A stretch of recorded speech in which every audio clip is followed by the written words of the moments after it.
নমস্কার দর্শক বন্ধু, আমি আদি অঘরী শ্রী প্রদীপ ঠাকুর। আজকে আমি আপনাদের একটি সমস্যা থেকে দূর হওয়া অর্থাৎ সমস্যা থেকে মুক্তি পাওয়ার রাস্তা দেখাবো একটু কালো সর্ষের সাহায্যে। আপনার শ্বশুর বাড়িতে আপনাকে মানছে না, আপনি বিয়ে হয়ে শ্বশুর বাড়িতে গেছেন, কিন্তু সেখানে শ্বশুর শাশুড়ি ননদ যেই থাকুক আপনাকে কিছুতেই মেনে নিচ্ছে না।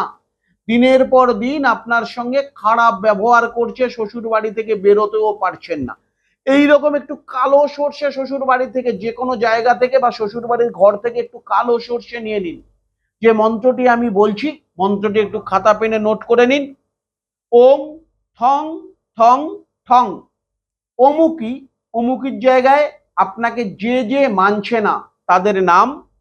মে বশ মানায় ক্রিং শ্রিং ক্রিং হুম ফট স্বাহা। এই মন্ত্রটি 21 বার অভিমন্ত্রিত করার পর যারা যারা মানছেন আপনার শ্বশুর বাড়িতে, সবার বালিশের ভিতরে এই সর্ষেগুলোকে ভরে দিন। এটা করে দিন। দেখুন, এটা করার পর থেকেই আপনার প্রতি সবার একটা মায়া মমতা জন্মাবে এবং সবাই আপনাকে মেনে নেবে। দর্শক বন্ধু, এটি খুব জাগ্রত টোটকা, অবশ্যই ইউজ করুন, সুফল পাবেন।